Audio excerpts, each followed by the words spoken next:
Welcome to this special series of a Healthier Michigan podcast, coming to you from the Mackinac Policy Conference, where we're taking a closer look at one of the most urgent challenges in healthcare today, affordability. To begin the special series, we're looking at the big picture. Why is health insurance so expensive? Who is responsible for fixing healthcare affordability? And how do we do it together? How is this affecting Michigan's employers? In this episode, you'll hear from leaders across sectors. Tricia Keith from Blue Cross Blue Shield of Michigan, Brian Peters from the Michigan Health and Hospital Association, and Brian Calley from the Small Business Association of Michigan, as they discuss what real partnership looks like and how collaboration is key to progress. Well, Tricia Keith has joined us, President and CEO of Blue Cross Blue Shield of Michigan. Officially, congratulations. I haven't seen you since the beginning of the year. It's nice to see you again. Thank you. It's nice to be seen. It's nice to be here. Well, I'm driving up and I see the billboard, affordability. I know it's a thing. We're talking about it a lot in this podcast, right? This idea of affordability. Let's start with the big picture.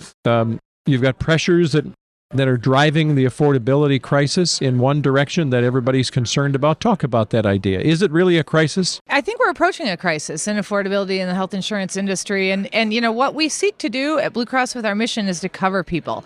And covering people means having that access. And access, you have to have affordability to have access. And so it's really important to raise the discussion on that. And we have to get you one of these Affordability Matter pins that you were referencing in the billboard. And we're trying to raise that conversation. Because when you think about some of the price increases, frankly, that we've had to pass on, all for very good reasons that we'll talk about here today, we recognize the impact that has on employers and their bottom lines. We recognize the impact that has on families. And we need to do more as a health system in working together to combat the affordability crisis. And so what we're trying to do is raise that conversation, have all of the partners in that equation come to the table and work to do what we're all seeking to do. And we're all seeking to create great outcomes to create healthier people here in Michigan. So it sounds like this is an evolution in partnerships, right? So what are you seeing with the health systems over time? What's actually occurring and do you see still happening now? So we're deeply proud of our network and our partnerships that we've had with the health systems and the providers and the physicians all through Michigan. As you know, we have the broadest network in Michigan, and that's something that we deeply, deeply value. But when we see some of the things that are happening, for instance, in the hospital industry, we've seen dramatic consolidation in Michigan since 2019. The top three systems used to have about 19% of the market share. They have over 60 now. And so those corporate style health systems that have come together are trying to drive up the prices in our negotiations. And we need to work together to figure out a way to create opportunity to better serve our members on that. There was a recent study that came out that showed across the board, hospital prices since 2000 have gone up 250%. That's 4 times the rate of inflation. We need to do more to talk about the costs that are there, to create opportunity for the providers and the physicians to work together, to create the outcomes, to get the appropriate care to their members and work together. And so that's one important part. We have a long, great history of working together. We have a program called Value Partnerships that last year celebrated its 20th anniversary, and over that time has saved over $6.3 billion in savings for our members and their healthcare costs, working towards shared outcomes and getting the right results that we need for our members. That's an example of those programs, and we're encouraging our hospital partners to work together on those value programs going forward. So when you start throwing out decades of involvement and connection, this is real progress. This is real progress, and we need to continue because what we've done heretofore is critical. It's been successful, but it's not enough. And so we've talked just now about hospitals. We need to talk about the pharmaceutical industry and what's happening there. 21 cents of every dollar that a member pays in goes to drug costs right now. And we have a super unregulated market federally with pharmacy costs, and we need to do more around that.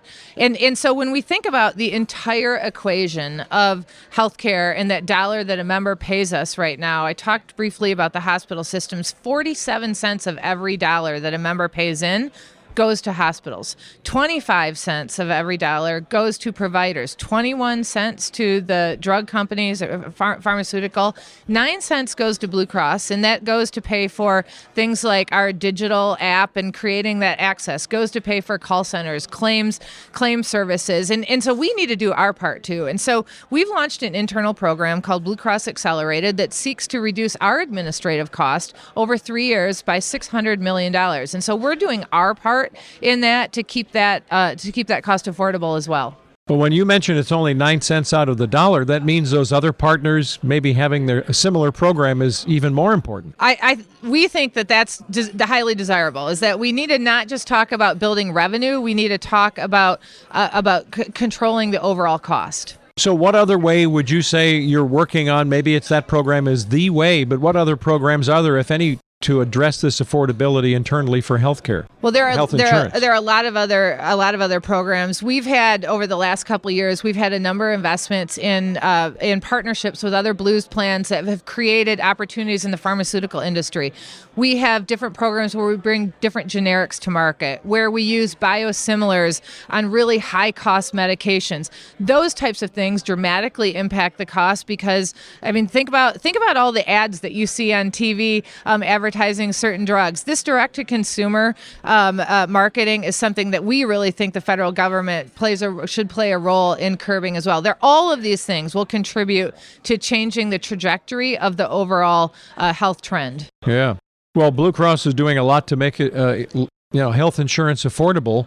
But it's also good to know that Blue Cross is Blue Cross, right? I mean, that's a pretty big name to be a partner with. We're deeply proud of our brand. But also something to be proud of, apparently, is this new J.D. Power survey, right? Yes, we were thrilled, absolutely thrilled this morning to be able to announce that we were just selected the number one plan in overall customer satisfaction by our commercial members in Michigan. This is actually the fifth time in 7 years that we've been awarded this award. And in overall satisfaction, if you think about it, it encompasses everything. It thinks about access. It thinks about affordability. It thinks about the trust that somebody has in our card. It represents our digital capabilities. It represents how people feel when they call in and they talk to our employees who are there to serve them. You know, when I decided to seek the role of president and CEO, one of the things that I was really excited about is our employee base and their commitment to mission. And I knew that they show up every day to serve people. And so that has been really exciting for that. And I think this award, just to bring this all back, this award really represents everything everybody does, trying to fulfill our mission every day. So it is the Academy Award of Health Insurers. It's a pretty big deal. We're really excited about this. Well, congratulations on that as well. Tricia, it's good to see you. It's great to see you. Thanks for having us. Be well. Thank you. Well, we're happy to have Brian Peters back. He's the CEO of the Michigan Health and Hospital Association. Great to see you. Thank you so much for having me. I appreciate it. Yeah, we've had some wonderful weather. I'm looking out at the porch here at the Grand Hotel, and it's a place to be, I'll tell you. It's unbelievably beautiful. MHA's mission is to advance the health of individuals and communities. How are you looking at affordability fitting into that puzzle? Well, we know that affordability is critically important. It's an element of the access question, right?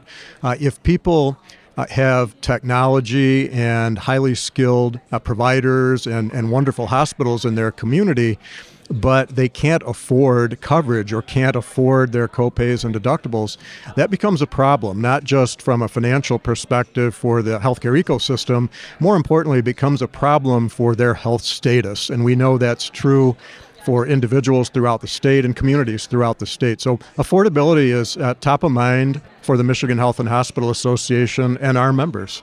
So what is MHA doing with and helping member hospitals to really find this affordability? I mean, we hear a lot about charity care. We hear about a lot about unpaid care. But what are you doing when it comes to the hospitals themselves? Well, we certainly want to make sure that we're not stuck in an old model. That when you think about care delivery, that we're utilizing all of the cutting-edge technologies that we know can make a difference, that we're utilizing all of the prescription drugs. Technology and drugs together have led to a situation in Michigan and across the country where average length of stay, in other words, how long an individual tends to stay in a hospital bed, an inpatient hospital bed, it's dramatically fewer days today than it was 30, 40 years ago. And it's because of those new technologies and new drugs that fortunately have been able to lead that change. We want to see more of that for sure, but we know that it goes beyond technology and drugs. We know that the way we go about intersecting with our communities, the social drivers of health status, whether that's access to food, whether that's housing, whether that's transportation, if we know that the people that we serve lack any one of those things, and too often they lack all three of those things, we know that that's going to deter their ability to access quality health care and maintain affordability. These are things that lead to increased expense in the healthcare system overall. So we need to address those problems early on, and we can't do it in a silo. We have to work with partners like Blue Cross Blue Shield of Michigan and others to get that done. But I think it's something we can all rally around. And a bit of a challenge when you think that you've got the context of different communities. Like you're saying, not everybody is going to have the lack of transportation. If you're in a really densely populated urban setting, maybe you can get to a hospital quicker, Quite possibly. Even in our urban settings, though, transportation has become a problem, and certainly food insecurity. But to your point, in rural Michigan, particularly in the winter months, in the Thumb and the Upper Peninsula, when you see the inability of an individual, let's say a pregnant mom who can't get to a hospital or an outpatient facility for their prenatal care, because of those transportation barriers. Well, now all of a sudden you're talking about a potentially worse outcome for mom and baby both, which of course translates to increased cost in the system, which of course gets right back to the question at hand, which is affordability. So a lot of consolidation of hospitals in Michigan in general, not just Southeast Michigan. Specifically in Southeast, though, we've got some of that going on at this moment. Many hospitals have promised better access and lower costs. From your perspective, are Michigan's health systems meeting these promises? This idea of affordability and access, is it increasing, I guess, from the inside out because the hospitals want it to happen as well? Absolutely. In fact, this is a trend that's been underway for some time, not just in Michigan, certainly not unique to our state, but across the country, where we've gone in Michigan from having about 240 hospitals back in the early 1980s to 134 hospitals in Michigan today. And back then, most all of those hospitals were truly independent. Now, most of our hospitals are part of multi-hospital systems, and we're even seeing the consolidation between multi-hospital systems that have a footprint in multiple regions throughout the state. There are challenges, to be sure, but I think at the end of the day, you're seeing the benefits of economies of scale in the supply chain so that we have better access to good pricing, whether that's medical supplies and equipment that we use day to day, access to prescription drugs, certainly. And then when you think about the electronic medical record, that's an incredibly important and expensive element of the healthcare ecosystem now. And when you have an integrated system now that encompasses multi-hospitals, there's economies and efficiencies of scale that are involved there because we can share best practices, share information in real time. That's going to benefit the patient, and ultimately it's going to save on cost because we're not as likely to duplicate services unnecessarily. And so we think there are a lot of benefits from this integration. As I said, there's challenges too, but we're committed to working on those. There are a lot of initiatives that the Michigan Health and Hospital Association has been supportive of. The Keystone Center, right?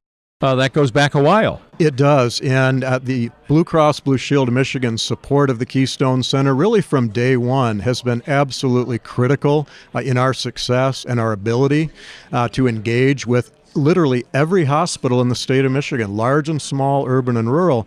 It's a real success story. In fact, what we have done over the last 25 years now is reduce adverse events in Michigan hospitals because we have implemented best practices across the entire hospital field. So we're addressing medication error, patient fall risk, wrong site surgery, hospital-acquired infection.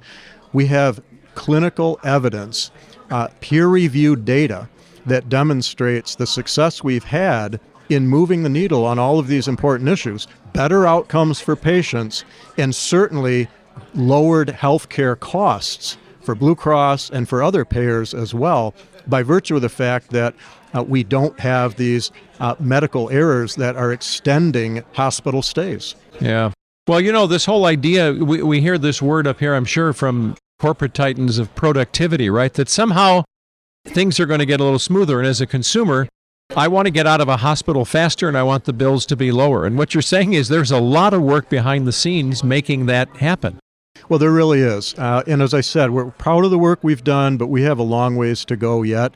It is a partnership, I think, between insurers, providers, and other members of the healthcare ecosystem. But first and foremost, we have to think about the individuals themselves. They bear some responsibility to do the right things in terms of managing their own chronic condition, perhaps, or to engage in healthy behaviors, healthy lifestyles. That's where, again, we can play a role. Aside from just the provision of acute care hospital services, we can play a broader role. So it sounds like an exciting time when you're looking forward now toward maybe new opportunities to work together with insurers to, align incentives and some of these best practices and reducing healthcare costs. What are you excited about as you look to the future? I'm really excited about emerging technology.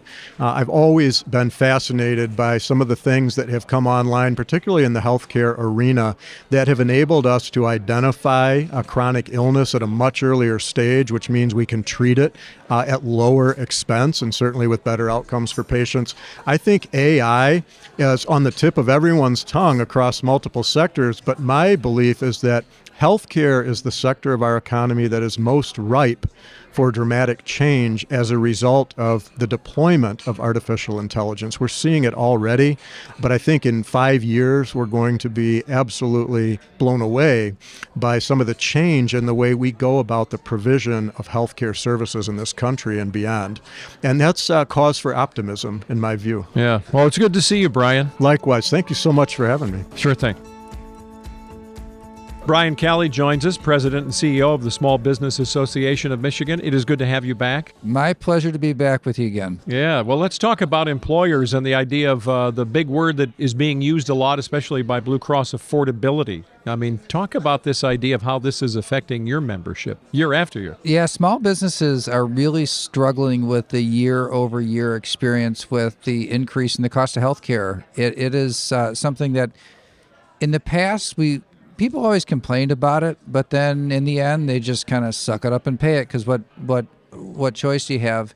But it is different now. We surveyed our members in this spring, and what we found was a pretty shocking result is that about 3 out of 4, a little more than 3 out of 4 of our members say that they can't really expand employment because all of that horsepower, their margin has to go to cover those increases.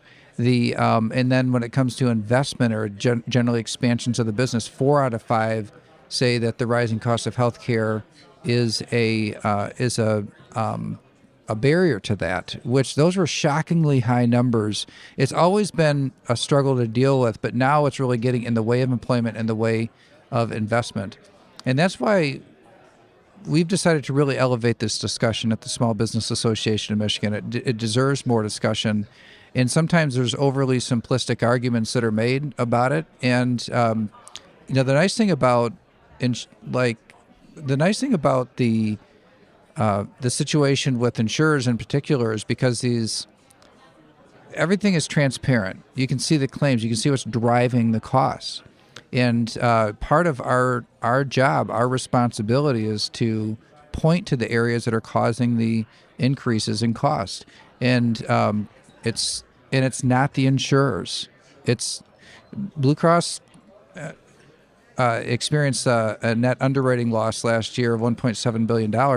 That means that they undercharged premiums. Okay, so obviously that's not where the problem is. So when you look under the hood, you find out that within the healthcare systems that have become huge conglomerates with a lot of pricing power, and though that have been raising their costs at an alarming rate.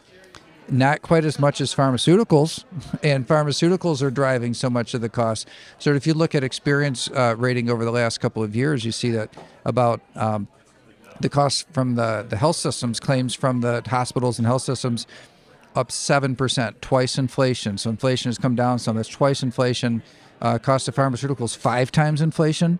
These are not sustainable, and it's different. I have to underscore, it is different now to where small businesses are saying it is stopping additional investment, additional employment, and our economy is going to pay the consequence for it. So if you're getting that reflected to you, if I'm a business owner, my job is getting this coffee out the door with donuts. I'm really busy. Yes. But how can I be pointed with your help towards solution making then? What can I do as a small business person? Well, we really do need to advocate for the entire system to work more toward a value-based system. Today we have a system that incentivizes building more and more infrastructure and then driving utilization of that infrastructure. And that's the most expensive way to do it. But what we would rather see is a reimbursement system to the healthcare industry that is based on value, on health outcomes. How do we avoid people needing to use that infrastructure? Right now, it's to make the metrics or to make their financials work. It literally incentivizes the opposite behavior that we would want. In fact, we see now hospitals making these strategies where they'll say, this hospital is here and that hospital is there, and we want to build a medical center in between to divert this traffic from going to that hospital because we want to capture it and be more like those sorts of things happening are extraordinarily expensive. And at the end of the day, it's the small business owners that are paying the bills. And unfortunately, because they're not self-insured. Small business owners are not self-insured. So in some ways they are victims of the way that the system is developed, and so it's always worth it to encourage or incentivize healthy behaviors among their employees. But because they're not self-insured, there's not like a direct benefit that comes back to them. Small businesses more than anything need the entire system itself to move toward this value-based or health outcomes-based reimbursement method that incentivizes the right types of behaviors of the health systems themselves. That's interesting. So when you look at other partnerships that are leading toward affordability, is there any direct link you can point to outside of that one and say, this is a place we're concentrating? Well, I do want to just to acknowledge that to the extent that Blue Cross is taking aggressive steps toward reducing administrative expenses, right-sizing the organization, deploying technology, focusing on wellness, and really trying to push the reimbursement systems toward health outcomes as opposed to reimbursement of heavy use of infrastructure. Those are all the right moves. And so as I try to carry this message forward, I do point to Blue Cross as actually one of the people that's trying to fix it, but they can't do it on their own. We need willing participants in the healthcare industry, those that are delivering the care, to accept a different type of repayment system where it's not just a fee for service. How many of these procedures or these tests can be ordered and they make more money and do better if they order more, as opposed to you get paid based on the health outcome. And that incentivizes more efficiency and also the health of the individual. I mean, it shouldn't work against the health system for people to be well. People not being well is what drives their revenue up. It's just not a good system. The incentive needs to be wellness. But, when you talk about the local level, again, as a local business, small business person, one of the things you may not have the capacity for is extra time.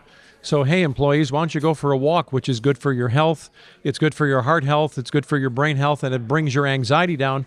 Well, a lot of small businesses don't have the wherewithal to say, these are some of the things we should all be doing. The ones that do it, awesome. But it's got to be a new learning curve for a lot of businesses. Yeah, there's an an important societal aspect to health that I think is that is going to be a limiter in how much progress we can make. We need the population themselves to adopt healthier lifestyles and to reduce costs. I mean, that's really where the biggest cost savings probably could be found. But it's also a system that right now it's hard to engage with. It's hard to coordinate, and so the default people use, because it's hard to coordinate and to use health systems, people default in the most convenient option to them, which also happens to be the most expensive, emergency room or urgent type care, and in place of primary care. These are really tough